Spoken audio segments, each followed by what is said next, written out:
이제 교재를 보면서 함께 수업을 하도록 하겠습니다. 마태복음 6장 9절에 10절 말씀 제가 읽어보겠습니다. 그러므로 너희는 이렇게 기도하라. 하늘에 계신 우리 아버지여, 이름이 거룩히 여김을 받으시오며 나라가 임하옵시며 뜻이 하늘에서 이루어진 것 같이 땅에서도 이루어지어다. 아멘. 예, 이게 여러분 잘 아시는 주기도문에 나오는 말씀이죠. 예수님의 제자들이 예수님께 우리에게도 기도를 가르쳐 주십시오, 이렇게 요청을 했습니다. 유대에서는 전통적으로 회당에서 드려지는 기도문이 있거든요. 그 기도문에 보면 특별히 어떤 나라와 민족과 관련한 어떤 중요한 공적인 기도문들이 거기에 들어가 있습니다. 그리고 세례 요한도 제자들에게 기도문을 가르쳤거든요. 그렇게 따져보면 이제 제자들도 우리가 기도의 어떤 제목들을 가지고 함께 기도할 수 있는 그런 기도 제목들을 이제 예수님께 요청하게 된 것이죠. 그래서 예수님이 가르쳐 준 것이 바로 주기도문입니다. 주기도문인데, 근데 이 주기도문의 내용 중에 보면 반절을 잘라서 앞쪽과 뒤쪽을 구분되는 것이 뭐냐면은 공적 기도, 사적 기도, 이렇게 구분을 할 수가 있습니다.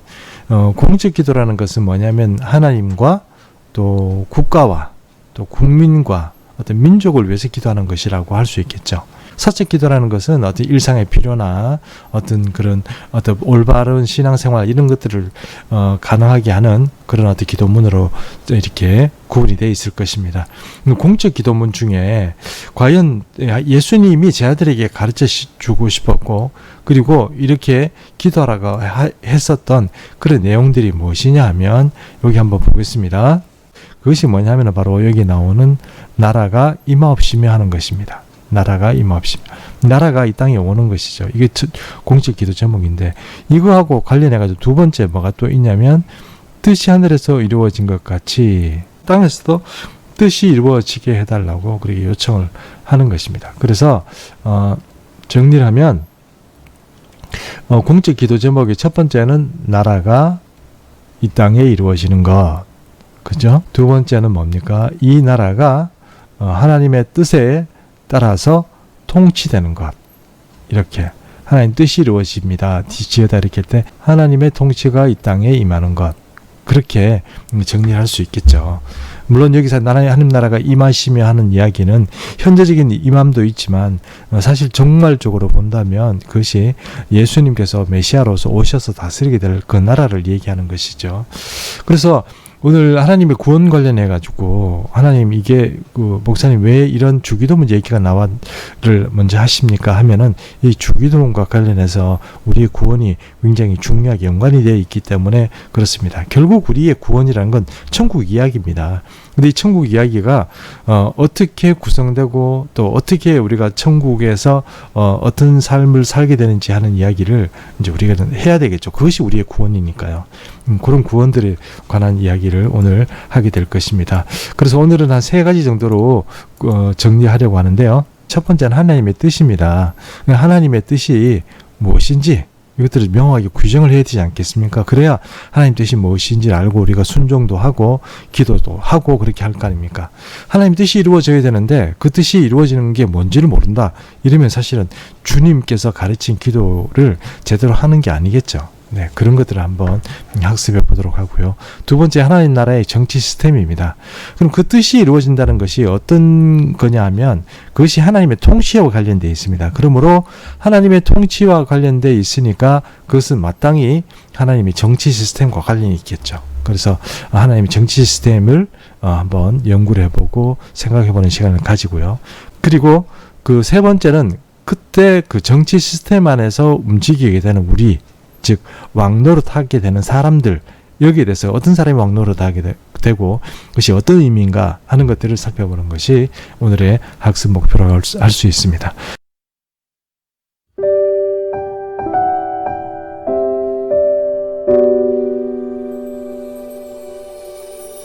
주기도문이 가리키는 세상. 우리는 지금까지 하나님 나라를 주제로 오랜 강의를 통해 하나님 나라에 대해서 학습해왔습니다.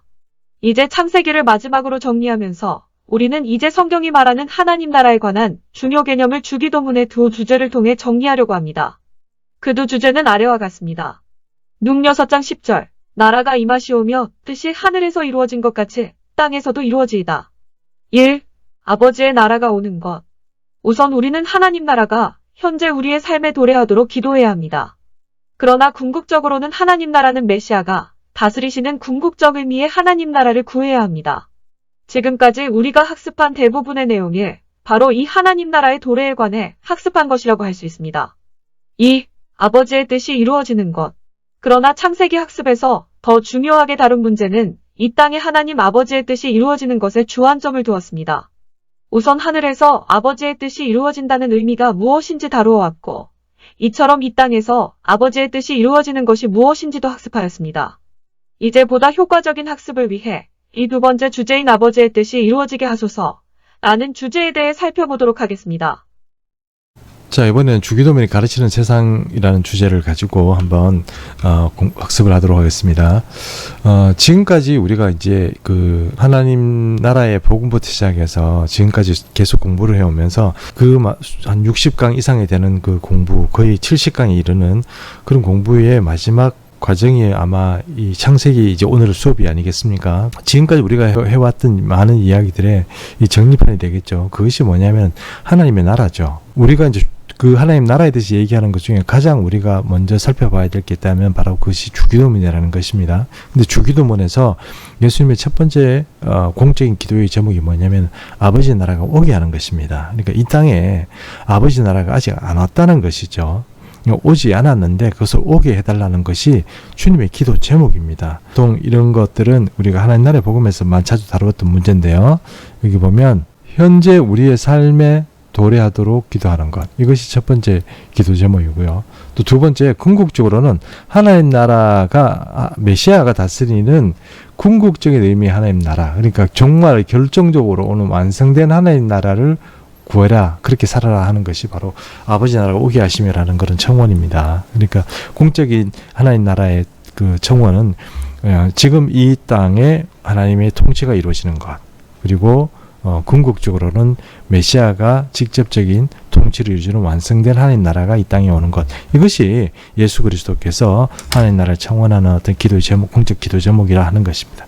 그러면 필연적으로 어떤 내용들이 이제 하나님 나라가 이 땅에 오는 것에 따라서 어떤 문제가 또 이렇게 따라오냐면 바로 하나님의 통치가 따라오는 것이죠.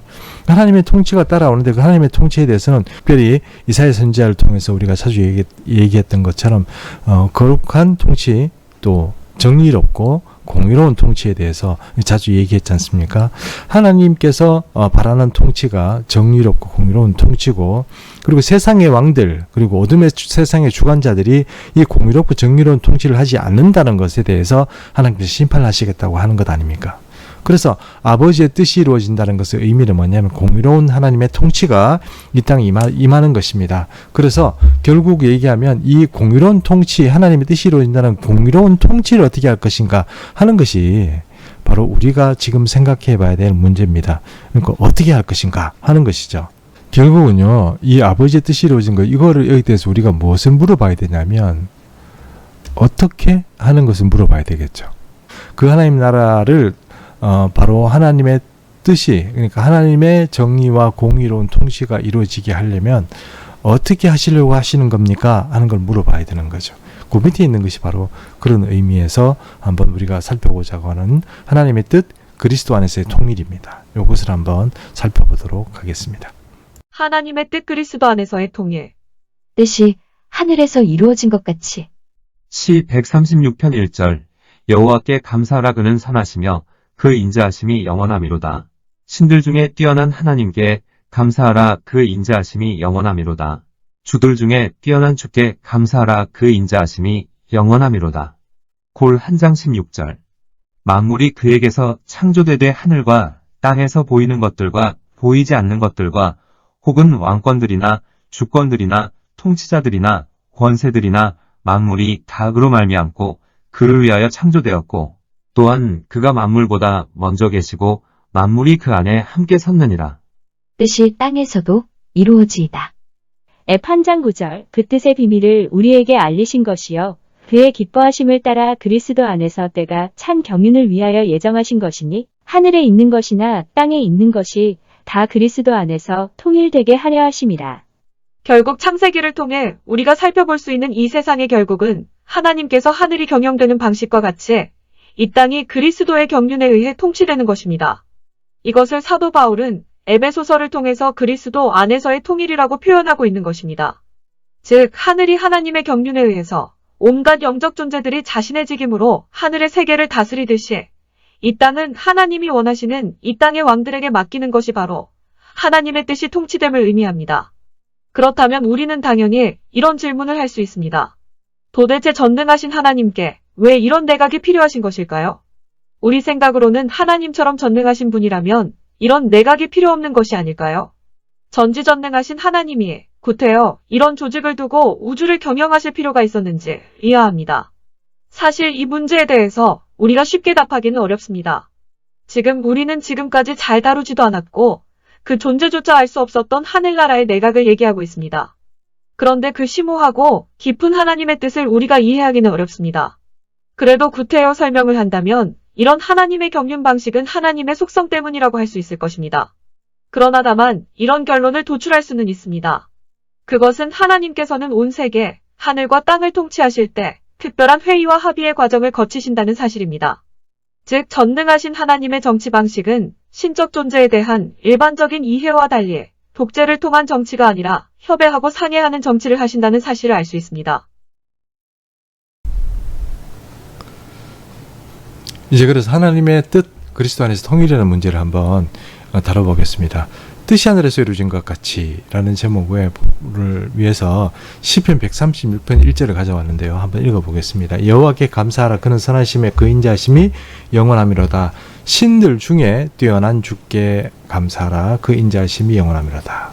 주들 중에 뛰어난 주께 감사하라. 그 인자하심이 영원하미로다. 이렇게 되어 있습니다. 시편 136편 1절은 이 온 우주와 온 신들과 온 만물 가운데 주권이 누구에게 있다는 얘기입니까? 하나님께 있다는 얘기입니다. 하나님이 주권, 하나님이 그 주권을 가지고 통치하는 그것이 바로 하나님의 통치인 것이죠. 그리고 골로새 1장 16절에 보니까요. 만물이 그에게서 창조되었습니다. 그런데 하늘과 땅에서입니다. 하늘이든지 땅이든지 보이는 것들이든지 보이지 않는 것들이든지 하늘에 있는 영적 존재든지 땅에 있는 사람이든지 혹은 그 만물 중에 보이는 사람의 눈에 보이는 것이든지 보이지 않는 것이든지 이런 모든 것들을 통찰해서 그런 것들이 또 이 세상에서 어떤 세상이나 또 보이지 않는 세계에서의 어떤 왕권이나 주권자들이나 통치자들이나 권세들 이런 모든 것이 만물들이 다 어떻게 돼요? 그로 말미암아 그를 위하여 창조되었습니다. 이거 모든 것이 하나님 위해서 창조됐다는 거죠. 또한 그가 만물보다 먼저 계시고 만물이 그 안에 함께 섰느니라 이렇게 얘기했습니다. 시편 말씀도 그렇고 골로새서 말씀도 그렇고 얘기하고 싶은 이야기는 뭡니까? 바로 이 얘기를 하는 거죠. 원래 하나님께 있어야 하는 것이죠. 하나님께 있어야 되는 것입니다. 그런데 예수님이 그 주기도문에서 얘기를 들어보면 하늘의 뜻이 하늘에서 이루어진 것 같이 이렇게 얘기했습니다. 그러면 하늘은 하나님의 통치가 제대로 작동을 하고 신들이 됐든 뭐가 됐든 모든 만물이 됐든 보이든 보이지 않든 이 모든 것들이 하나님의 뜻 안에 통치가 되고 운영이 된다는 것이죠. 근데 안 되는 게 있습니다. 그게 뭐죠? 땅이죠. 그래서 예수님이 청혼이 뭡니까? 뜻이 하늘에서 이루어진 것 같이 땅에서도 어떻게 해요? 이루어지는 것입니다. 에베소서 1장 8절 한번 보겠습니다. 그 뜻의 비밀을 우리에게 알리신 것이요 그가 기뻐하심을 따라 그리스도 안에서 때가 찬 경륜을 위하여 예정한 것입니다. 때가 찬 경륜을 위해서. 때가 찬 경륜에 대해서는 뒤에 조금 더 이야기를 하겠습니다. 하늘에 있는 것이나 땅에 있는 것이 다 그리스도 안에서 통일되게 하려 하심이라 되어 있습니다. 자, 다시 얘기하지만 하늘은 하나님의 뜻대로 통치가 되고 있습니다. 하나님의 경륜이 제대로 작용을 하고 있고 하나님의 뜻에 순종합니다. 그것이 신적인 존재가 됐든 어떤 영적인 존재가 되었든 그것이 만물이든 아니든 우리가 보지 못하든 보든 어떤 형태로든 그것이 하나님의 뜻 가운데서 통치가 되고 있는데 땅은 그렇지 않다는 것이죠. 땅은 그렇지 않기 때문에 주님께서 원하시는 공적인 청원의 내용은 무엇입니까? 땅도 하늘처럼 되게 해달라는 것 아닙니까? 그래 에베소서 1장 9절의 말씀은 무엇입니까? 그것이 어떻게 이루어지는 것이라고요? 땅과 하늘이 10절 말씀 그래서 중요한 것입니다. 하늘에 있는 것, 그렇죠? 그리고 땅에 있는 것이 어떻게 해요? 통일되는 겁니다. 그래서 이 통일이요, 굉장히 중요하고요. 이 통일이라는 것이 중요하고, 이 통일은 어떻게 가능합니까? 예수 그리스도를 통해서 가능하다는 것입니다. 그것이 바로 시편 말씀, 골로새서, 에베소서를 통해서 우리가 살펴보고 주기도문을 이해할 수 있는 그런 어떤 말씀드린 것입니다. 그래서 내용들을 조금 정리를 해보면요. 결론은 이야기죠. 하늘이 하나님의 경륜에 의해 온갖 영적 존재들이 자신의 직임으로 하늘 세계를 다스리듯이 이 땅은 하나님이 원하는 이 땅의 왕들에게 맡기는 것이 바라고 말하고요.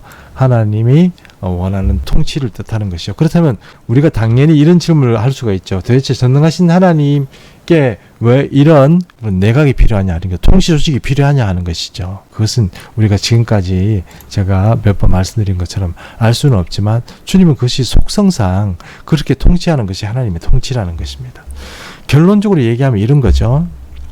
하늘은 손댈 게 없습니다. 그러나 땅은 손을 대야 됩니다. 그 땅에 어떤 그런 캐비넷으로 또 이 땅을 다스리는 왕들로서 누구에게 그 권리를 주겠다는 것입니까? 예수 그리스도 안에 사는 하나님의 사람들에게 그 권력을 주겠다 하는 것이 뭡니까?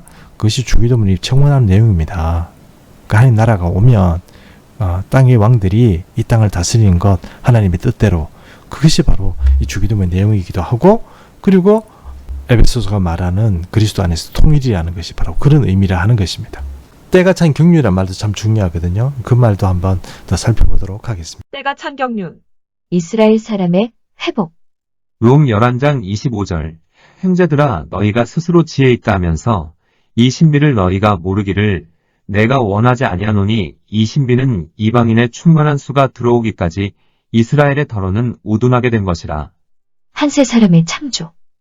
F장 13절. 이제는 전에 멀리 있던 너희가 그리스도 예수 안에서 그리스도의 피로 가까워졌느니라. 그는 우리의 화평이신지라 둘로 하나를 만드사 원수된 것 곧 중간에 막힌 담을 자기 육체로 허시고 15위 법조문으로 된 계명의 율법을 폐하셨으니 이는 이 둘로 자기 안에서 한세 사람을 지어 화평하게 하시고 또 십자가로 이 둘을 한 몸으로 하나님과 화목하게 하려 하심이라. 원수된 것을 십자가로 소멸하시고 17기 또 오셔서 먼 데 있는 너희에게 평안을 전하시고 가까운 데 있는 자들에게 평안을 전하셨으니 이는 그로 말미암아 우리 둘이 한 성령 안에서 아버지께 나아감을 얻게 하려 하심이라. 이 땅을 다스릴 왕들. 개 5장 9절. 그들이 새 노래를 불러 이르되 두루마리를 가지시고 그 인봉을 떼기에 합당하시도다. 일찍이 죽임을 당하사 각 족속과 방언과 백성과 나라 가운데에서 사람들을 피로 사서 하나님께 드리시고 그들로 우리 하나님 앞에서 나라와 제사장들을 삼으셨으니 그들이 땅에서 왕 노릇하리로다 하더라. 중앙정부와 땅의 왕들. 개 21장 24절. 만국이 그 빛 가운데로 다니고 땅의 왕들이 자기 영광을 가지고 그리로 들어가리라. 아담 창조 목적의 회복. 창 1장 26절. 하나님이 이르시되 우리의 형상을 따라 우리의 모양대로 우리가 사람을 만들고 그들로 바다의 물고기와 하늘의 새와 가축과 온 땅과 땅에 기는 모든 것을 다스리게 하자 하시고. 자, 때가 찬 경륜이라는 제목으로 계속 공부를 좀 더 해보도록 하겠습니다. 자, 때가 찬 경륜이라는 요 말 자체는요, 누가 이렇게 한 말이냐면 바로 사도 바울이 한 얘기입니다. 때가 찬 경륜이라는 것은 때가 차기 전에는 하나님의 뜻이 보이지 않고요. 때가 다 차거나 그게 완전히 차서 이루어지고 난 이후에야 그게 무엇이었는지 이해할 수 있는 것입니다. 이걸 두 가지가 있거든요. 사도 바울이 때가 찬 경륜에 대해서 두 가지 얘기를 하고 있는데 그게 뭐냐면 첫 번째 바로 예수 그리스도입니다. 예수님. 두 번째가 바로 이제 우리가 조금 전에 살펴봤던 것처럼 통일되는 거예요. 통일. 어떤 게 통일돼요? 하늘과 땅이 그리스도 안에서 통일되는 거. 이게 두 가지가 바로 때가 찬 경륜이라는 것입니다. 그러면 이 첫 번째 예수 그리스도를 왜 하나의 때가 찬 경륜이라고 얘기하냐면 예수님이 이 땅에 계실 때 결국은 마귀의 어떤 역사에 의해서 예수님이 십자가에 못 박혀 돌아가시잖아요. 이 성경에 예언이 되어 있습니다. 근데 사탄은 그것을 알았나요? 몰랐습니다. 나중에 더 하고 나니까 어떻게 돼요? 굉장히 큰일이 벌어졌고 그것이 예수 그리스도에 인하여서 만방의 예수 그리스도의 복음과 그 피의 공로로 인해서 많은 구원들이 일어나게 돼버린 거죠. 사단이 그것을 알았을까요? 알았으면 그렇게 하지 않았을 것이다. 사도 바울의 이야기죠. 결국은 예수님은 모든 것이 성경의 예언대로 비밀스럽게 감춰져 있던 것들이 이루어지고 난 후에야 알게 되었다는 것. 그것이 바로 때가 찬 경륜이라고 할 수 있습니다. 종말은 어떻습니까? 이 종말의 상황에도 예수 그리스도 안에서 이 통일이 일어난다는 것입니다. 그 통일이라는 것이 뭡니까?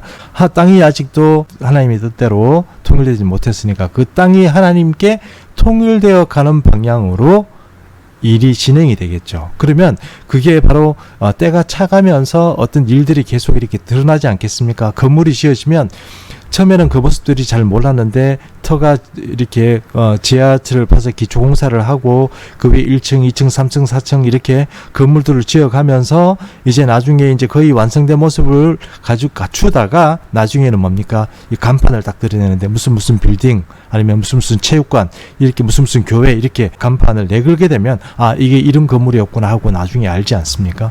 근데 그 건물들이 이름 막 이렇게 막 씌워져 갈 때 정말 하나님의 사람이라면 그런 것들을 어떻게 해요? 때가 찬 경륜이 이런 게 있을 거다 하는 것을 가지고 성경을 잘 이해하고 해석을 하면 그것이 어떤 식으로 완전하게 이해하실 수는 없지만 이게 어떻게 앞으로 일이 진행될 것이라는 것을 이해할 수 있다 하는 것입니다. 그럼 우리가 지금 뭘 하라고 하는 것입니까? 때가 찬 경륜 중에 예수님에 대해서는 우리가 다 잘 아는 거니까요. 무엇을 이해하려고 하는 것입니까? 바로 이것을 이해하려고 하는 것이 이거. 이것을 이해하려는 것입니다. 이것을 이해하면 어떻게 해요? 지금 앞으로 시나리오가 어떻게 전개되겠구나 하는 것을 우리가 하나님의 백성으로서 이해할 수 있다 하는 것입니다. 자, 시와 때에 관한 이야기는 아닙니다. 이게 그런 얘기는 아니고 바로 우리가 얘기하는 것처럼 어떤 성경에 말하고 있는 것처럼 때가 찬 경륜을 눈치채기 위해서 있다는 것입니다. 여러분 그게 하나님께서 우리에게 주의 종들에게 그런 것을 깨닫지 못하게 하시려면 뭐하러 구태여 성경 말씀에 그런 것들을 기록해 두셨겠습니까? 우리로 잘 이해하고 이렇게 잘 종말을 잘 준비하라고 이렇게 우리에게 이런 것들을 알려주게 하신 것입니다. 로마서 11장 25절에 보니까요. 이번 너희가 스스로 지혜 있다 하면서 이 신비를 너희가 모르기를 원치 않는데 그 신비가 뭐냐면은 이 신비는 이방인의 충만한 수가 딱 차잖아요. 이방인의 충만한 수가 차면 수가 들어오기까지 이스라엘의 덜은 어떻게 해요? 우둔하게 된 것입니다. 그러니까 우둔하다는 얘기는 눈이 막혀가지고 그리스도를 몰라본다는 것입니다. 그리고요. 또 이런 어떤 경륜 가운데 있어서 또 하나의 아주 중요한 것인데 이것이 바로 아까는 하늘과 땅의 어떤 통일이라고 그랬잖아요. 또 통일되는 게 있습니다. 그것이 뭐냐면 한 세 사람의 창조입니다. 이번 에베소서 2장 13절인데요. 이제는 전에 멀리 있던 너희가 그리스도 예수 안에서 그리스도의 피로 어떻게 해요? 가까워졌습니다. 그는 우리의 화평이십니다. 누구요? 예수 그리스도죠. 둘로 하나를 만드사 원수된 것 곧 중간에 막힌 담을 자기 육체로 하시고 이렇게 했습니다. 그래서 여기 보면 이 둘을 요 말이 굉장히 중요한 말이죠. 이 둘로 자기 안에서 한 세 사람을 지어 화평하게 하시고 돼 있죠. 그렇죠? 이 둘이라는 게 누굽니까? 이 둘. 하나는 유대인이요. 또 하나는 누굽니까? 이방인이 되겠죠. 이방인이 됩니다. 이 이방인이 결국은 뭡니까? 유대인과 이방인이 바로 그리스도 안에서 통일이 되는 거죠. 그렇죠? 예수 믿는 그 안에서 통일이 되는 것입니다. 이렇게 돼 있는 것이죠.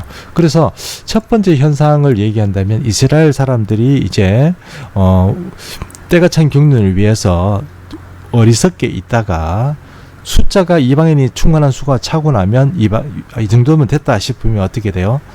유대인들이 눈을 뜨기 시작하는 것이다. 이렇게 얘기하는 것이죠. 그렇게 되면 하나님께서는 어떤 생각을 하고 있냐면 바로 이 이방인이 되었던 유대인이 되었죠. 어떻게 해요? 한 세 사람으로 이렇게 만들어진다는 것입니다. 여기 또 이 말도 굉장히 중요한 말인데 이 개념은 제가 꼭 짚고 넘어가야 되겠습니다. 여기 한 세 사람이라는 표현이 있죠. 이 한 세 사람은 언제 두 사람으로 나눠진 겁니까? 꼭 그렇다고 이해할 수는 없지만 개념상 이 사람들이 언제 분리됐다는 것입니까? 바로 바벨탑 때 이 이방인과 유대인이 분리가 되는 겁니다. 근데 이 이방인들이 바로 바벨탑 사건이 아니고 예수 그리스도의 피로 어떻게 해요? 가까워진 거죠. 그게 구원이 아닙니까? 예, 그래서 구원이 오랜 시간 동안 유대인들에게만 한정되어 있던 것들이 이방인들에게도 열려지게 되는 것, 그것이 구원이죠. 그것을 또 성경에서는 때가 찬 경륜에 있어서 뭐라고 얘기한다고요? 한 세 사람이라고 표현을 한다는 뜻입니다. 그 다음에 이 땅을 다스릴 왕들을 얘기합니다. 계시록 5장 9절에 보면 그들이 새 노래를 불러 이르되 두루마리를 가지시고 그 인들을 떼기에 합당하시도다. 이게 누구 얘기냐면 장로들이 예수 그리스도 어린 양 앞에서 노래를 부르는 거예요. 어떤 노래냐면 새 노래를 부르는 거죠.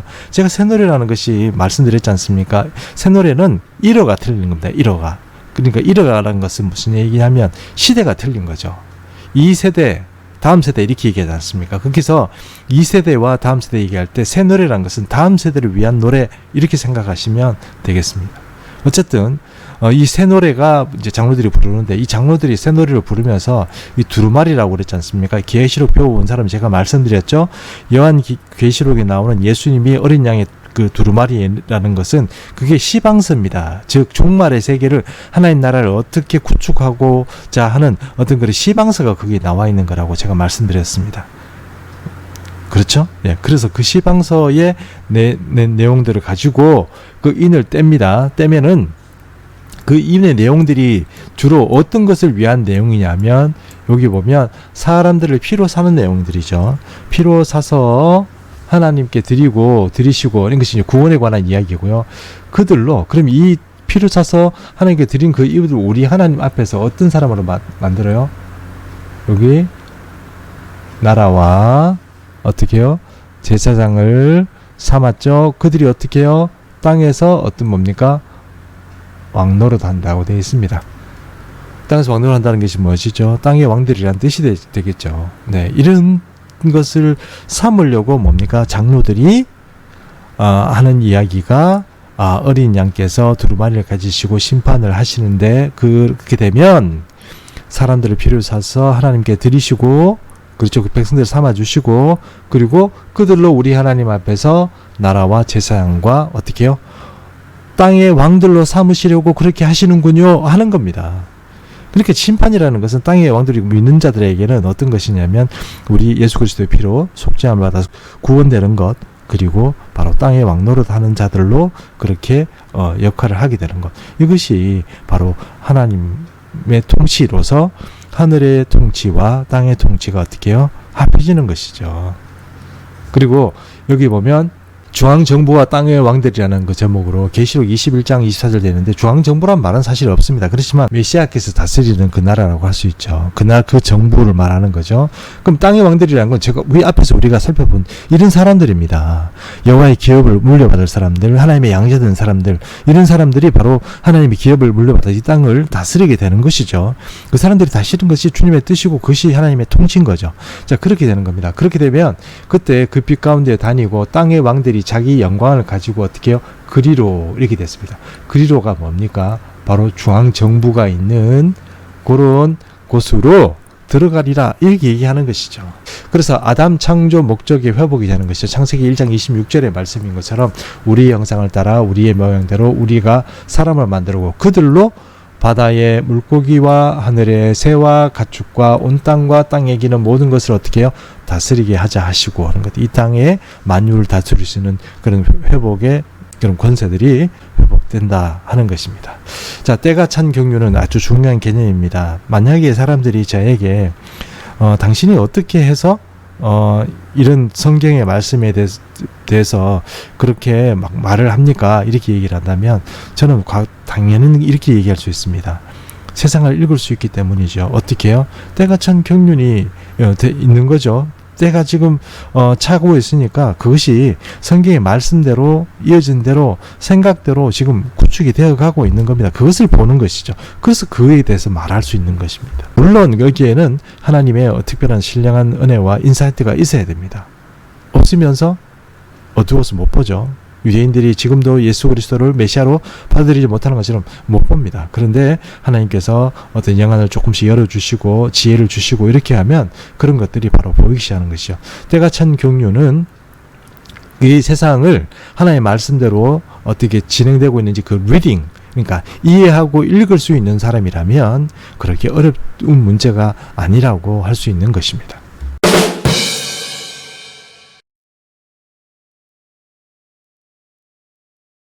이번에는요, 타이틀을 왕이 되려는 자라고 한번 과감한 타이틀을 한번 내걸어 봤습니다. 왜 그러냐면 자꾸 성경은 왕위에 대해서, 제사장에 대해서 뭐 어떤 비전들을 우리에게 자꾸 말씀하고 있지만 사실 그게 어떻게 이루어지는지, 어떻게 하나님께서 선발하는지 그런 거 잘 알지 못하지 않습니까? 그래서 그런 것들을 한번 정리를 한번 해봤습니다. 어떻게 해야 되는지.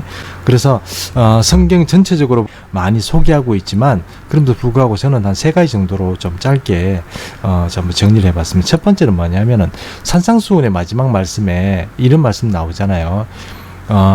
그러므로 누구든지 나의 이 말을 듣고, 이 얘기는 바로 산상수훈에 나오는 마태복음 5장, 6장, 7장에 있는 말씀이거든요. 그 말씀이 하나님 법이라고 말씀드렸잖아요.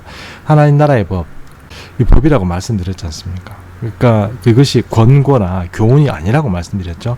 그것을 법이라고 알고 정말 무섭게 철저하게 지키는 사람 절대로 실각하지 않습니다. 왜냐하면 그 예수님의 약속이거든요. 이 말을 듣고 행하는 자는 그 집을요, 반석 위에 지어요. 지혜로운 사람이에요. 여기는 비가 내리고 창수 나고 바람 불고 그 집에 막 부딪혀도 무너지지 아니하나니 그는 뭡니까? 주초를 반석 위에 놓은 까닭입니다. 영원한 세계에서 이 하나님 법을 지키는 사람으로서 그 어떤 받을 혜택은 부인할 수 없겠죠. 그 다음에 또 하나, 이제 이 세상을 살아가는데 많은 어떤 도전들이 있지 않습니까? 그 어려운 일들이 있죠. 마귀의 어떤 그 투쟁도 있고요. 억압도 있고, 또 거짓말을 속이는 자 있고, 이단의 도전도 있고, 많이 있습니다. 그런 것도 다 이겨내야 되는데요. 이 성령의 공고로서 계시록에 보면 이기는 자에게는 뭐 이렇게 그 조건이 나오거든요. 결국은 어떤 종말의 시대에 우리가 살아가는 우리라면 7교회에서 어떤 교회 유형년에서 얘기하고 있는 이기는 사람으로서 살아가야 되거든요. 그럼 이기는 자에게는 상급이 있다고 말씀하십니다. 그 중에 한 가지만 말씀드려보면 이제 라오디게아 교회 같은데요. 내가 너를 권하오니 내게 불로 연단한 금을 사. 불로 연단한 금을 사야 돼요. 그러니까 고통이 굉장히 괴롭겠지만 그때일수록 더 순수한 믿음을 가져라, 이런 뜻이 되겠죠. 또 그 다음에 흰옷을 사서 입어야 돼요. 흰옷이란 건 이렇게 옳은 행실이라고 그랬습니다. 예, 옳은 행실. 그 다음에 참 재밌는 얘기가 나오는데 안약을 사서 발라라고 그랬어요. 안약이 영적인 눈을 좀 떠라, 이런 뜻입니다. 이런 것들이 뭡니까? 예, 이기는 자의 조건입니다. 이런 것처럼 계시록에서 성령의 공고로 나오는 말은 이기는 사람이 되어라 하는 것입니다. 그리고 세 번째는 뭐냐면은 바로 사도 바울의 권고라고 할 수 있는데요. 갈라디아서 5장 16절에 보면 내가 너희는 성령을 따라 행해야 됩니다. 성령이 우리에게 어떤 그런 감동을 주시고 바른 길을 걸어가게 하시거든요. 17 말씀을 잘 보십시오. 육체의 소욕은 성령을 거스리고 성령은 육체를 거스립니다. 즉 성령을 따라가면 육체가 싫어하고요. 육체를 따라가면 성령님이 싫어하세요. 여기서 우리가 무엇을 택하느냐, 선택을 잘해야 되는 거죠. 그래서 결국은 이 3가지 얘기를 잘 하면요. 첫 번째는 뭡니까? 법을 지켜라. 두 번째는 이기는 자가 되라. 여러분 잘 들으십시오. 우리가 종말 시대를 살아가는데 자꾸 지면 안 됩니다. 자꾸 지면 지는 것이 자꾸 습성이 돼가지고, 물론 지더라도 회개하고 하나님 앞에 회개하면 주님께서 우리를 긍휼히 여기시고 은혜를 베풀어 주시겠지만 점점 더 회개하기도 힘들어지고 점점 더 어떤 영안을 두고 정신 바싹 차리고 이 세상을 살아가기 힘들어지는 세상이 옵니다. 지금부터 계속 어떤 영적 도전과 어떤 양심적인 문제에 있어서 승리하면서 살아가야지, 기분이 좋으면 믿음대로 살다가 기분이 나쁘면 세상적으로 살다가 이렇게 살아가면 여러분 안 됩니다. 그리고 우리에게 오는 어떤 영적 도전들을 계속 지속적으로 이겨가야 됩니다. 지속적으로 이겨가지 않고 계속 지게 되면 여러분 신앙이 이상해집니다. 변질돼요. 옛날에 얘기했던 그 영화 제목처럼 좋은 놈, 나쁜 놈, 이상한 놈 얘기했지 않습니까? 좋은 놈은 천국 갈 수 있습니다. 이 나쁜 놈도요, 회개하면 천국 갈 수 있습니다. 그러나 이상한 사람은 이상한 놈은 절대로 천국 못 갑니다. 다시 말씀드리지만 우리에게 오는 영적 도전을 여러분 우습게 알고 자꾸 비양심적이고 그냥 얼렁뚱땅 대강 덮어 가려고 하는 그런 삶을 살게 되면 그 인생이 믿음이 변질됩니다. 그리고 그 공동체가 만약에 그런 짓을 계속한다면 그 공동체도 변질됩니다. 그러니까 무조건 덮어놓고 죄를 그냥 대강 이렇게 해주는 것이 무조건 좋은 게 아닙니다.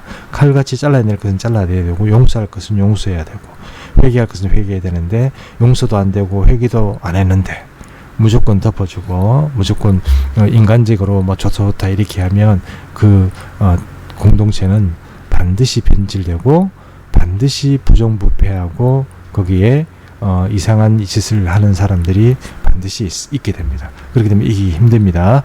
그리고 육신의 소욕을 쫓아, 이거는 개인의 선택의 문제죠. 성령을 선택하라는 것입니다. 이 세 가지가 바로 뭡니까? 왕이 되려는 자의 자질입니다. 자, 계속 보겠습니다. 침노, 부족한 자의 최선. 자, 침노, 부족한 자의 최선이라는 제목으로 한번 은혜를 나누고자 합니다. 이 소제목을 여러분 저는 참 고민을 했습니다. 왜냐하면 앞에 우리가 방금 조금 전에 살펴본 내용들은 굉장히 성경적인 그런 스탠더드한 법이지 않습니까? 이제 이렇게 살아라, 그렇게 살면 반드시 구원이 보장이 되고 하나님 나라의 그런 신분이 보장이 된다, 이런 것으로 이해할 수 있지 않습니까? 그런데 실제 삶은 어떻습니까? 실제 삶을 살아보면 이게 참 그게 쉽지 않다는 것이죠. 우리 속 사람 가운데 여러 가지 속에 있는 걸 자꾸 끄집어내봤자 별로 그렇게 유익되는 것이 없을 정도로 그런 온갖 잡동사니들이 우리 속 사람 가운데 있지 않습니까? 우리뿐입니까? 사도 바울도 그랬죠. 사도 바울도 로마서 7장에 보면 이런 말씀하고 있죠. 제가 한번 잠깐 그 말씀 한번 읽어보겠습니다. 그러므로 내가 한 법을 깨달았노니 곧 선을 원하는 나에게 악이 함께 있는 것이라 그랬습니다. 내 속 사람으로는 하나님의 법을 즐거워하되 내 지체 속에서 한 다른 법이 내 마음의 법과 싸워 내 지체 속에 있는 죄의 법 아래로 나를 사로잡아 가는 것을 보는도다. 오라 나는 공고한 사람이로다. 이 사망의 몸에서 누가 나를 건져내랴. 이렇게 얘기했습니다. 사도 바울도 살아있는 동안에는 그 한 육신의 법에서 헤어쳐 나올 수가 없는 거죠. 그리고 어떻게 해야 될까요? 바로 침노하는 것과 상관이 있다고 제가 몇 번 하는 날의 복음에서 누차 강조를 했었습니다. 근데 이제 이것들이 구약에도 나옵니다. 자, 근본적으로 말해서 이런 이야기를 하는 이유는 무엇입니까? 사실 부족하죠. 어떻게 해야 됩니까? 방법은 침노하는 것입니다. 그래서 침노, 부족한 자의 최선입니다. 자, 하나님 나라를 침노했던 사람들의 구약에 나오는 인물들을 한번 보겠습니다. 에돔족, 그니스족, 갈렙이라 되는데 그니스 사람이라고 이렇게 고치겠습니다. 본문에 보면 사람이라 되어 있습니다. 헤브론이 그니스 사람 여분네의 아들 갈렙의 기업이 되어 이렇게 되어 있습니다. 따지고 보면 갈렙은 에돔족이기 때문에 이 사람이 유대인이 아닙니다. 이해하시죠? 근데 유대인이 아닌데 어떻게 왜 유대인에 편입이 되었느냐? 그것도 유다지파입니다. 이 사람이 유다지파를 대표하는 사람이에요. 아마 이 사람은 타고난 그런 굉장히 군인이었던 것 같아요. 그럼에도 불구하고 이렇게 유의해서 보지 않으냐면 이 사람이 유다지파니까 유다지파 사람이니까 당연히 유대인이라고 생각합니다. 그리고 유대지파의 대표성을 띠거든요. 근데 이 사람이 유대인 아닙니다. 에돔 족속입니다.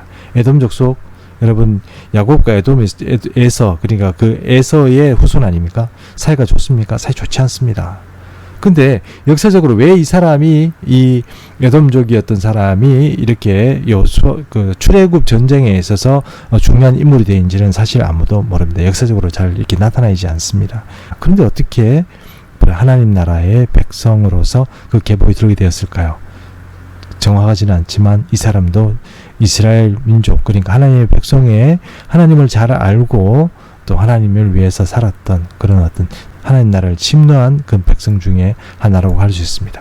자, 그 다음 여호수아의 14장 12절에 보면 바로 여기 이 사람의 성품이 나와 있죠. 그곳에서는 아낙 사람이 있고 그 성읍은 크고 경계할지라도 여호와께서 나와 함께 하시면 내가 여호와께서 말씀하신 대로 그들을 쫓아내리이다. 이랬습니다. 아낙 조선, 무시무시한 골리앗과 같은 그런 거인들이 이 족속이죠. 그런 거인들이 이 유다 산지에 많이 살고 있었습니다. 그럼에도 불구하고 이 80이 넘은 노인이죠. 이 갈렙이 그 땅을 여호수아에게 달라고 그렇게 얘기하는 거죠. 정복 전쟁을 벌이는 것입니다. 여호와의 이름으로 전쟁을 벌이는 것이죠. 그다음에 부정한 며느리 다말입니다. 이 다말은 여러분 이 부정한 며느리죠. 유다의 아들, 첫 아들, 둘째 아들, 셋째 아들이 있었는데 첫 번째 죽고 두 번째 죽고 세 번째는 살아 있었는데 이 둘 죽는 걸 보고 이 다말이라는 여자가 재수 없다고 생각한 거죠. 표현이 죄송합니다. 재수 없다고 생각한 거죠. 유다의 생각에는. 이 표현은 어떨지 모르겠습니다. 우리 전통적인 입장에서 보면 이 남편 잡아먹을 벌자 이런 얘기 있지 않습니까? 그렇다고 생각한 거죠. 유다는. 그래서 다말 이 셋째 아들이 컸음에도 불구하고 유다는 다말에게 그 셋째 아들을 주지 않았습니다. 다말은 이 유다 집안을 떠나서 친정이가 있었습니다. 아들이 없습니다. 상속권이 없어요. 그럼 이 여자는 나중에 자기가 죽으면 이스라엘 사람입니까? 아닙니다. 이해하시죠? 네, 아닙니다. 대가 그냥 끊긴 거죠. 근데 이 다말은 왜 그랬는지 모르지만 이 시아버지에게 도전해가지고 이 시아버지와 하룻밤을 지고 자식을 낳게 됩니다. 그 자식 이름이 뭐라고요? 베레스요. 그리고 나중에 뭘 낳아요? 또 세라를 낳았어요. 부정하죠. 좋지 않습니다. 그럼에도 불구하고 다말은 굉장히 도전적인 사람이었습니다. 제가 볼 때 이 다말의 여자는 이 하나님의 상속권이나 아니면 하나님의 백성이라는 그 계보에 대해서 알았던 것 같아요. 그러니까 도전한 거죠. 죽기 살기로 이 계보 안에 들어가야 되겠다는 그런 생각을 한 것 같아요. 그래서 그것이 편법이 됐든 말든 그냥 시도를 한 것이죠. 나중에 유다가 노발대발했죠. 도발했다 그 나중에 사실을 알고 어떻게 얘기합니까? 그것을 알아보고 이러되 그는 어떻게 해요? 그 여자는 나보다 옳도다 이렇게 얘기했습니다. 며느리를 바로 그 자기의 집안 식구로 그리고 또 구원 얻는 그런 이스라엘 백성의 그런 계보 안에 편입시키는 것이죠.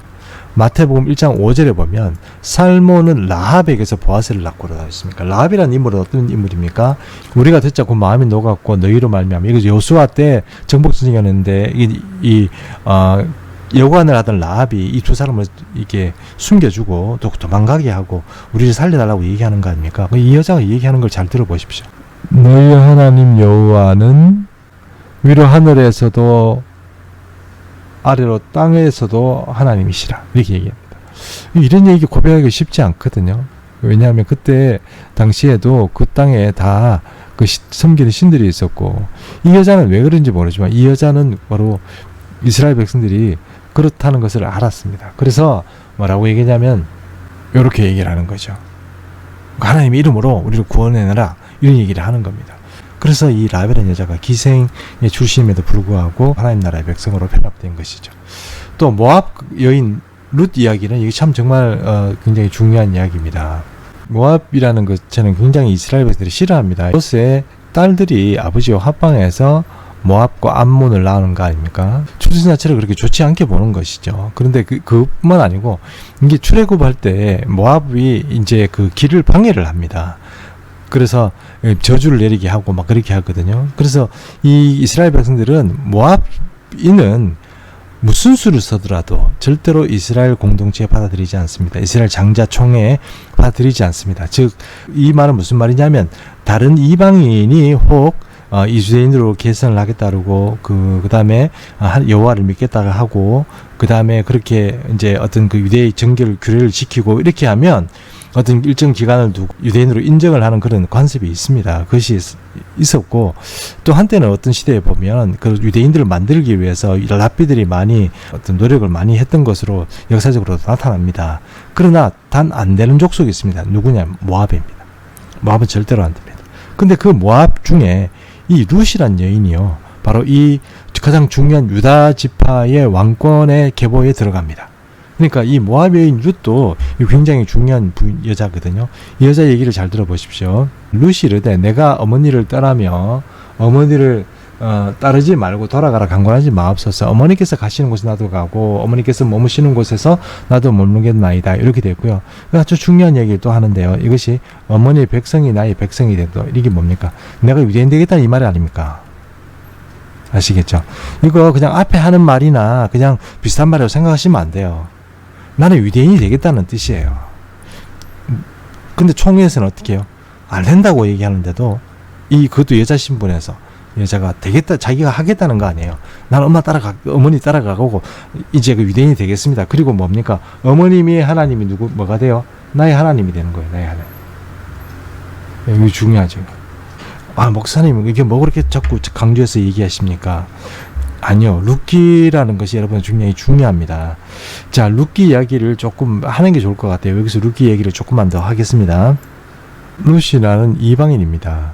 이 룻이라는 이방인이 누구를 도와주냐면 나오미라는 유대인을 도와줘요. 그리고 이것이 어떻게 합니까? 바로 이스라엘의 왕권, 즉 다윗 왕가를 만들어가요. 제가 유대인 이야기를 자주 했는데요. 성경에 보면 이런 표현 나오죠. 말라 죽은 무화과 나무 얘기가 나옵니다. 말라 죽은 무화과 나무 이야기를 제가 옛날 금요 철학 때 한번 얘기한 적이 있는데요. 여러분, 이 이야기를 계속 설명을 하려면 시간이 너무 많이 걸리기 때문에 이제 간단하게 말하면 이렇습니다. 무화과는요, 1번부터 시작해서 5번까지 열린대요. 그러면 예수님이 갔을 때는 이 무성년 무화과가 있었는데 무엇이라도 있을 줄 알고 라고 얘기한 표현이 성경에 자세히 보면 나옵니다. 그 무엇이라도 있을 줄 안다는 얘기는 뭐냐면 1번 무화과라도 있을 줄 알고 뜻이에요. 그럼 2번부터 시작해서 5번은 먹을 수 있는 무화과지만 1번은 이게 조금 먹기가 힘들어요. 조그만하고 별 볼품이 없어요. 근데 예수님 배가 고프니까 1번 무화과를 보러 갔는데 그 1번 무화과라는 것이 뭐냐면은 요거를 히브리 말로 하면 파게라고 그런대요. 파게. 다시 쓰겠습니다. 글자가 파게. 이렇게 씁니다. 요 두 번째는요. 요거는 테나라는 말이 돼요. 그러면 요거는 우리가 이제 상품 가치가 있는 어떤 그런 무화과를 말하는 거고요. 요거는요. 상품 가치가 없죠. 떨어지죠. 이걸 뭐 먹을 수 없는 거죠. 근데 정말 배고프다면 이거라도 먹어야지 어떻게 하겠어요. 근데 요게 첫 열매란 말이에요. 첫 열매. 예수님이 무화과나무 보러 갔다가 파괴라도 있을 줄 알고 갔더니 그것도 없어가지고 입만 무성하다고 저주를 해버리지 않습니까? 그게 뭘 상징하냐면 이스라엘 상징이에요. 열매도 없이 지금 예수님이 지금 이때는 예수님이 돌아가시기 이틀 전인가 3일 전이거든요. 그럼 지금 예수님 오셔가지고 이 열매도 없이 지금 그 이스라엘 그 처지를 보고 지금 돌아가시게 됐으니까 하나님 예수님이 화가 나셨죠. 그 이스라엘을 상징하는 그 무화과 나무를 메마르게 한 겁니다. 자, 그런데 여러분 만약에 1번 열매가 안 맺힌데 2번부터 열매가 맺어지나요? 5번까지? 이거 안 되는 겁니다. 1번이 없으면. 이해하시죠? 그럼 유대인이라는 존재가 이거 성경이 말하는 것처럼 첫 열매라고 자꾸 얘기를 하거든요. 이게 먹을 만하지 않더라도 첫 열매입니다. 첫 열매면 유대인 자체가 뭔가 특별한 일을 한다기보다는 이게 첫 열매다 보니까 첫 열매가 맺어줘야 어떻게 해요? 먹을 수 있는 이 무화과가 이제 만들어지는 거죠. 근데 여러분 이 첫 열매를 맺어가는데 아주 중요한 어떤 그런 문제가 하나 있습니다. 그게 뭐냐면 바로 룻기가 잘 얘기를 해줘요. 즉 유대인 나오미는 이방인 룻이 도움을 주지 않으면 첫 열매를 못 맺어요. 다른 말로 하면 유대인들은 절대적으로 이방인의 도움이 필요해요. 룻기와 같은 그런 이방인들요.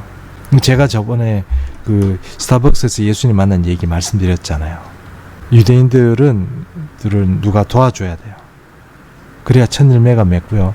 그리고 그것이 열매를 맺으면서 바로 하나님 나라 열매들이 맺기 시작해요. 그 전체적인 그림을 누가 얘기해 주냐면 바로 룻기가 얘기해 주는 거예요. 그래서 유대인들이 자기 스스로 잘났다고 얘기하는 건 좀 어불성설이에요. 맞지 않는 얘기예요. 그러나 그럼에도 불구하고 유대인들은 첫 열매를 만들어 놓으셨어요. 바로 이 다윗의 왕가를 세우는데 룻은 절대적인 인물이에요. 이해하지 못한 상태에서 그가 나오미를 도와줬겠지만 결국은 그 나오미를 도와줌으로 인해 가지고 룻은 바로 영원한 세계의 왕이신 어떤 하나님 다윗의 후손으로 오시는 예수님의 그런 어떤 계보를 잇는 그런 여인이 되어 있어요. 그 마태복음에 4명이 나오잖아요. 그 중에 1명이 됐다 이겁니다. 이방인 총회에 절대로 들어가지 못한 여인이 들어왔다는 거예요. 그리고 여기 한 가지 지도를 하나 가져왔는데 요거는 뭐냐면은 아까 처음 열매 얘기했잖아요. 처음 열매 얘기하고 두 번째부터 다섯 번째 열매 얘기했지 않습니까? 여기 보면 벳이라는 표현이 있죠. 벳파게 이렇게 돼 있죠. 베단이 돼 있죠. 베단이 돼 있죠. 그러니까 벳이란 말 자체는 고을, 마을이란 뜻입니다. 여러분 잘 아시는 베들레헴 아시죠? 요때 요 벳입니다. 그래서 여기 뭐 뜻 공장들이 있는 곳, 마을 이런 뜻이라고 이렇게 하지 않습니까? 그 벳박이라는 거 아까 파기라고 얘기했죠. 첫 번째 무화과나무 열매를 파기라고 했다고 그러지 않습니까? 무화과나무골 이렇게 얘기할 수 있는 거죠. 무화과나무 동네 이렇게 얘기하는 거죠. 그러면 두 번째부터 다섯 번째 나오는 그런 무화과 이름 뭐라고 그랬습니까? 테에나라고 그랬죠. 그죠? 뭐 테에나라 말하면 히브리 말로 이렇게 보면 단이라고 되어 있습니다. 여러분 잘 아는 베다니가 바로 여기서 기원입니다. 그래서 벳박에나 또 베다니나 이 두 가지 이름이 다 뭡니까? 무화과나무골, 뭐 아니면 무화과나무 동네, 뭐 이렇게 얘기할 수 있는 것입니다. 그다음 마지막으로 가늠한 여인 바세바인데요. 이 바세바 얘기도 참 좀 의외성이 있습니다. 이 여인은 여러분 잘 아시다시피 간부죠, 간부. 유대인들을 생각하기에 이 바세바가 다윗을 유혹했다고 생각합니다. 그러니까 이 다윗은 그 넘어간 거예요. 어쨌든 이 넘어간 여자를 궁중에 들였는데 이 여자가 걸출한 거예요.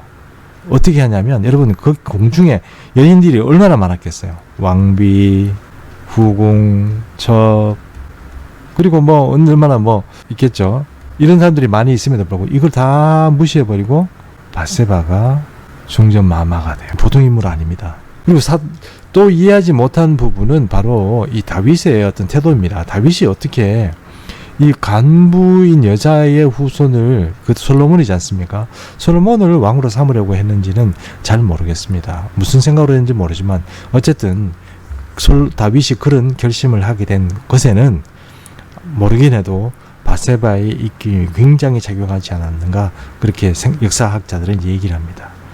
자, 결론을 얘기합니다. 오늘은 역사적으로 전혀 구원의 근거가 없고 구원의 능력이 없고 보장되지 않은 사람이었음에도 불구하고 구원의 족속이 되고 하나님의 백성이 되었다 하는 것입니다. 그것이 바로 그 수단은 뭡니까? 침노랍니다. 그래서 결국은 제가 이런 제목을 붙였죠. 부족한 자의 최선 침노 이렇게 붙였습니다. 이제 10강 연구 노트를 시작하도록 하겠습니다. Q1번 나오는데요. 이 Q1번은 마지막으로 정리하면서 하도록 하고 2번부터 한번 답을 한번 달아보겠습니다. 다음 본문을 읽고 사도 바울이 말한 통일이 무엇을 의미하는지 생각해 보십시오. 에베소 1장 9절이죠. 통일에 대해서는 사도 바울이 두 가지를 얘기한다고 했습니다. 하나는 에베소 1장에 얘기하는 게 있고요. 그 다음에 에베소서 2장에서도 얘기한다고 그랬죠. 에베소 1장에서 얘기하는 것은 하늘과 땅을 하늘에 있는 것이나 땅에 있는 것이 이렇게 통일한다고 그랬습니다. 그래서 여기 10절 보면 10절에 하늘에 있는 것이나 땅에 있는 것이 다 그리스도 안에서 통일된다 이렇게 얘기했습니다. 하늘에 있는 것이 합친다는 뭐라고 얘기했죠. 요게 영적 존재들이라고 그랬습니다. 영적 존재들을 그러니까 하나님이 통치를 하고 있는 그 영적 존재들과 땅에 이제 사람들이 아담의 어떤 실력들을 회복하게 되면 바로 이 땅의 왕들이 함께 통일이 된다고 그렇게 얘기했습니다. 이것이 1장의 얘기죠. 그래서 2장에는 또 어떤 내용이 있었습니까? 그 통일은 첫 번째는 누구라고 그랬죠? 첫 번째는 유대인, 두 번째는 이방인. 요것을 함께 합쳐서 뭐라고 얘기했다고 그랬습니까? 한 세 사람을 창조한다고 그렇게 얘기를 했습니다. 그래서 사도 바울은 유대인과 이방인 그리고 하늘의 영적 존재들과 땅의 인간들이 회복된 그리스도 안에서 회복된 인간들이 합쳐서 이렇게 통일된다는 것이 첫 번째 얘기했습니다. 이거 아주 중요한 개념이고요. 요 통일성에 대해서는 이제 우리가 앞으로 이제 있어야 될 과제다 이렇게 생각하시면 될 것 같습니다. 성경이 말하고 있는 과제요. 다음에 Q3번 보겠습니다. 다음 본문을 읽고 그 통일의 문제가 이 땅에 어떻게 실현될지를 생각해 보십시오. 이제 땅의 존재들과 하늘 존재들이 합쳐진다고 그랬는데 이거 어떻게 될 것인가? 여기 보면 계시록 6장 9절 말씀이죠. 이게 그 예수님 어린 양이 두루마리를 가지게 되었을 때 바로 장로들이 부르는 노래라고 그랬습니다. 이 장로들의 노래를 보시면 10절 보십시오. 10절 보시면 그들로 우리 하나님 앞에서 나라와 제사장을 삼으셨으니 그들이 땅에서 왕노릇하리라고 되어 있습니다. 그 왕노릇이 의미가 어떤 거라고 지금 우리가 얘기를 했죠. 하늘과 땅의 통일이라는 문제가 생길 때 바로 사람들에게 일어날, 그러니까 하나님의 사람들에게 일어날 일이라고 했습니다. 그다음 Q4번 위 Q3의 질문을 정리하였다면 이제 베드로의 다음 말씀이 의미하는 바를 생각해 보십시오 되어 있습니다. 베드로전서 2장 9절이죠. 그러나 너희는 택하신 족속이요 왕같은 제사장들이요 거룩한 나라요 그의 소유된 백성이니 이는 너희를 어두운 데서 불러내어 그의 기이한 빛에 들어가게 하신 이의 아름다운 덕을 선전하게 하려 함이라 이렇게 얘기했습니다. 여기서 기이한 빛이란 건 바로 그리스도께서 통치하시는 세계죠. 그래서 여기 들어가게 하신 이분의 아름다운 덕, 그러니까 그분이 우리를 위해서 십자가에 돌아가시고 우리를 회복해 하신 그 아름다운 덕을 선포하게 하려는데 결국은 이 아름다운 덕의 결과를 우리가 얻는 것이 뭡니까? 우리가 택하신 족속이 되는 것이고요. 그 다음에 왕같은 제사장이 되는 것이고 거룩한 나라가 되는 것이고 그의 소유된 백성이 된다 하는 것입니다. 그 다음에 Q5번입니다. 다음 본문을 읽고 왜 양자의 영이라는 표현이 등장하는지 생각해 보십시오. 되어 있습니다. 로마서 8장 14절 무릇 하나님의 영으로 인도함을 받는 사람은 곧 하나님의 아들이 된다고 했습니다. 하나님의 영으로 인도를 받는다고 그랬습니다. 하나님의 아들들은요. 그래서 너희는 다시 무서워하는 종의 영을 받지 아니하고 양자의 영을 받았으므로 우리가 아빠 아버지라고 부르시느니라. 성령이 친히 우리의 영과 더불어 우리가 하나님의 자녀인 것을 증언한다고 이렇게 얘기했습니다. 여기서 양자의 영 얘기를 그 사도 바울이 얘기해서 양자의 영이라는 그 말 자체가 굉장히 중요하다고 제가 말씀드렸지 않습니까? 여기서 보면 양자의 영을 조금 더 설명을 하면요. 여러분 혹시 배너라는 영화 보셨습니까? 배너. 예, 배너라는 영화를 보면 거기 이 배너가 노예 생활로 배에 잡혀 있다가 그 로마의 그 어떤 장군에게 장군의 목숨을 주지 않습니까? 그래서 그 장군이 목숨을 구하고 난 다음에 이 배너에게 자기 인장 반지를 빼주죠. 그 인장 반지를 빼준다는 것이 뭡니까? 바로 네가 나의 상속자다 이런 뜻이거든요.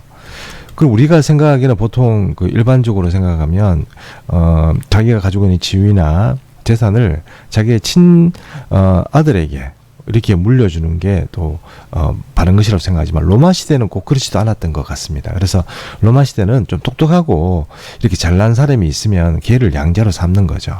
바로 그런 의미에서 로마서에 쓰여져 있는 이 양자의 영이라는 것은 그냥 아들로 삼는다는 것도 중요하지만 여기서 조금 더 강조해서 양자로 그렇게 삼았다 하는 것이 바로 아들됨을 더 강조하는 그 말이라고 그렇게 생각하시면 될 것 같습니다. 그래서 양자의 본문을 읽고 왜 양자의 표현이 등장한지 생각해 보십시오. 그럼 확실하게 어떤 아들로 삼아서 하나님의 어떤 그런 기업을 물려줄 것이다. 그런 의미로 생각하시면 상속자라는 뜻이 되겠죠. 다음 6번 다음 본문을 참조하여 이런 구원을 얻게 될 자들의 누리게 될 지위를 한번 생각해 보실 수 있습니다. 계시록 20장 4절에서요. 이렇게 나와 있는데 여기서 우리가 포인트를 잡을 수 있는 것은 이런 앞에서 봤던 내용들을 다 이렇게 정리하셨겠지만 요 말이 제일 중요하겠죠. 그리스도와 더불어 1000년 동안 왕노릇한다 이렇게 되어 있습니다. 그리고 여기 남아있는 그 계시록에서는 제가 설명했죠. 그 나머지 죽은 자들은 그 1000년이 차기까지 살지 못한다. 이런 표현이 어떤 표현이라고 계시록 얘기할 때 제가 얘기를 했습니다. 결국 이제 그리스도와 더불어서 1000년 동안 왕노릇 한다고 얘기했습니다. 창세기에서 다룰 얘기는 아니지만 이 천년왕국이라는 것에 대해서 사람들이 자꾸 그런 게 있냐 없냐 이런 얘기를 자꾸 하는데요.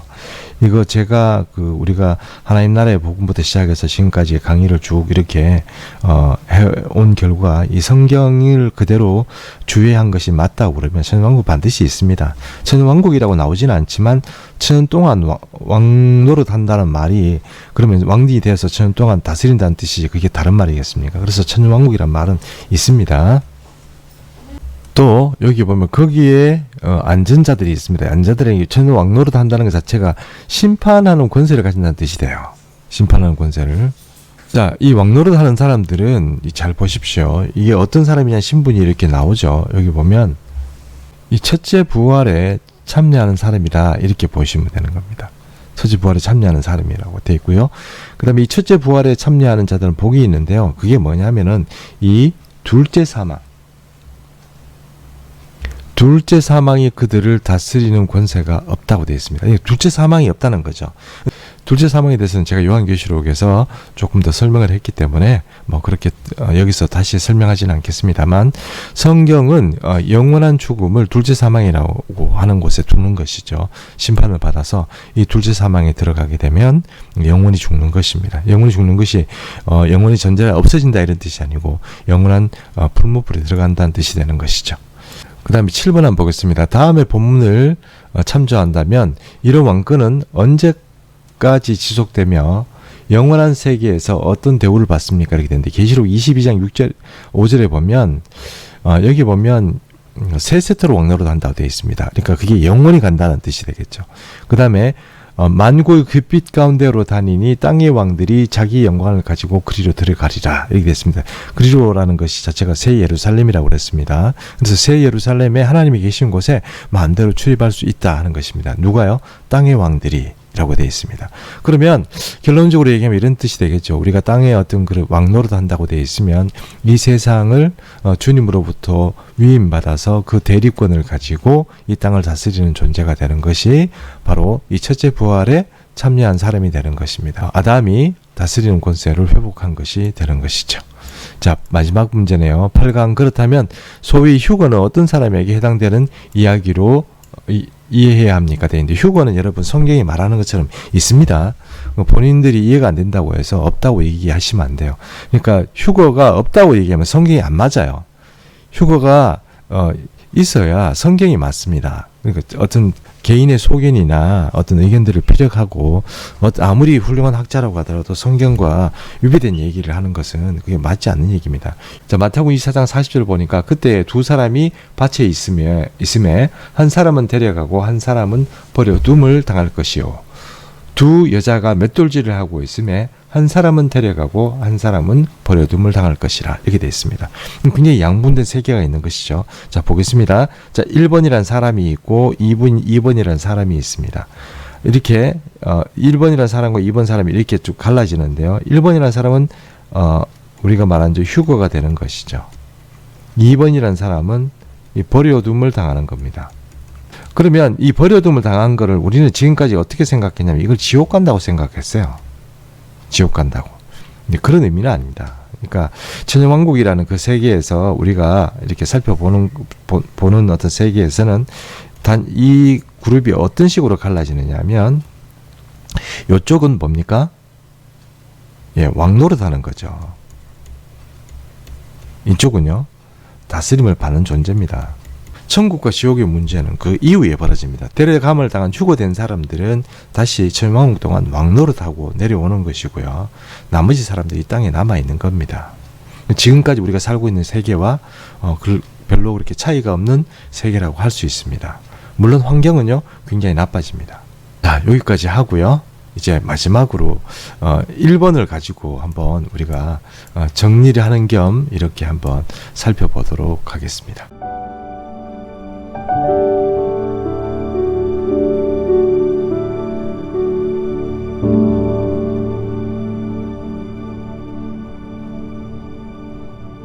이번 시간에 Q1번 한번 해보도록 하겠습니다. 아래의 그림은 히브리 문학의 기본 구조인 경첩 구조를 가져온 것입니다. 이를 이용해서 창세기 나타난 중요 사건들을 먼저 정리하고 이에 상응하는 미래의 상황들을 예상하여 빈칸을 채워보십시오. 이렇게 되어 있습니다.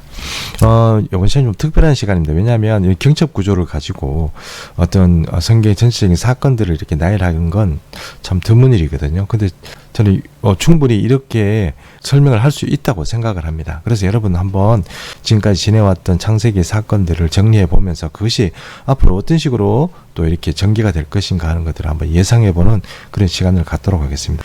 경첩 구조라는 것이 가지는 의미는 하나님의 개입성입니다. 그러니까 하나님이 개입해서 어떤 사건들이나 어떤 내용들이 어떤 규칙성을 가진다는 뜻이죠. 하나님께서 미리 작정을 하고 기획을 하시고 계획을 하셨다는 것이죠. 그래서 경첩 구조를 가지고 우리가 저번에 노아 홍수할 때 그 노아 홍수가 바로 홍수가 물이 차는 것부터 시작해서 빠지는 것까지 하나님의 경첩 구조 안에서 어떻게 성립이 된다는 것을 한번 살펴봤었죠. 그래서 요 똑같이 바로 요것도 그렇게 생각을 하시고 한번 정리를 해보시면 될 것 같습니다. 일단 그 출발은 바로 에덴 동산이 되겠죠. 제가 옆에다 오른쪽 편에 보면 에덴 동산 노아 홍수부터 시작해서 중요한 사건들 이렇게 4가지로 이렇게 정리를 해봤습니다. 물론 더 많은 사건들이 있었죠. 그렇지만 굵직굵직한 4개의 사건들과 그에 상응하는 그런 어떤 반대 그 사건들을 한번 이렇게 쭉 정리를 해봤는데 요것도 경첩 구조로 이렇게 설명이 가능하다 하는 것입니다. 자, 첫 번째 에덴 동산 한번 보겠습니다. 에덴 동산에 여기 에덴 동산이 있으면 이 에덴 동산과 정반대편에 있는 어떤 상하는 사건들이 뭐라고 얘기할 수 있습니까? 바로 에덴 동산이 회복되면 그것이 새 예루살렘이라고 그렇게 얘기를 했죠.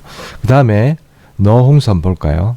자, 에덴 동산입니다. 이렇게 그 다음에 이 사람들이 지속적으로 타락해서 그리고 어떤 영적인 세계가 개입함으로 인해 가지고 이 땅이 굉장히 어지럽게 됩니다. 그것을 이제 하나님께서 노하셔서 심판하게 되는데 그것이 바로 뭡니까? 노아 홍수가 되는 거죠.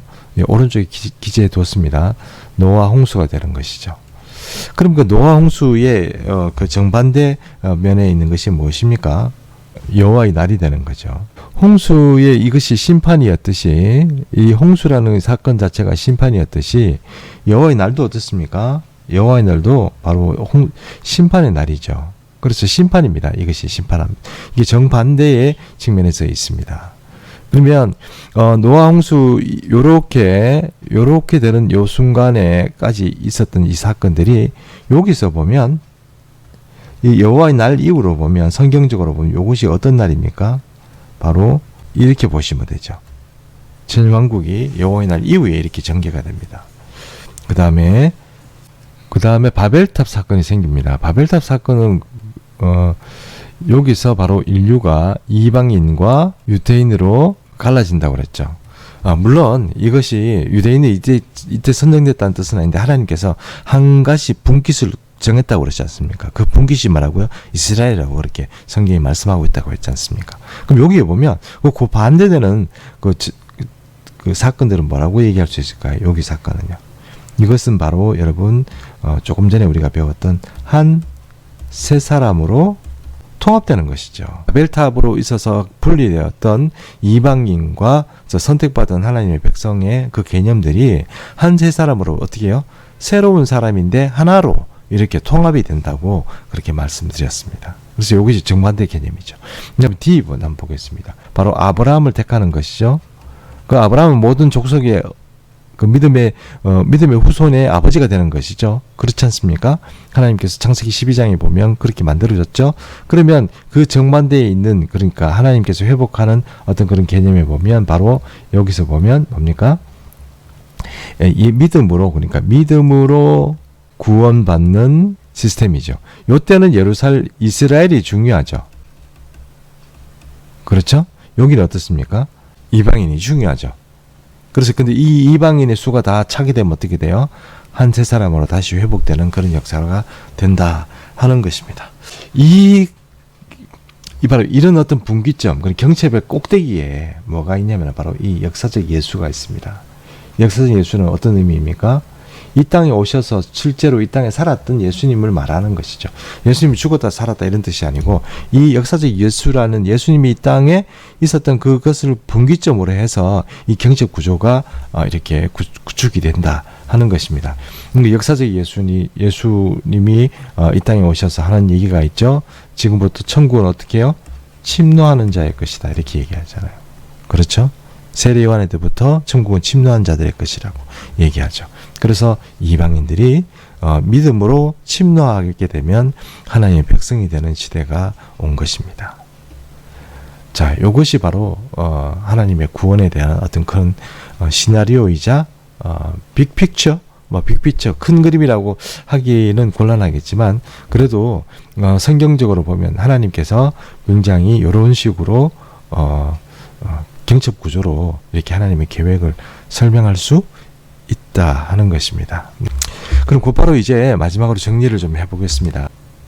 우리 이제 창세기를 이제 마지막으로 우리가 지금까지 하나님 나라라는 그 시리즈 201, 202, 203, 204 이렇게 거의 한 65강에서 조금 길게는 요한계시록 때문에 조금 많이 늘어나서 한 70강까지 그렇게 달려왔습니다. 중간에 들어오신 분도 새로 들어오신 분도 계시고요. 처음부터 끝까지 이렇게 같이 함께 해주신 분도 계십니다. 어쨌든 이번 시리즈 강의는 이것으로 마칩니다. 그러나 처음에 제가 이 시리즈를 시작하면서 말씀드린 것처럼 여러분이 성경을 자세히 어떤 세부적으로 가르친다기보다는 하나의 관점을 열어주는 것이 제 목표라고 그렇게 얘기했습니다.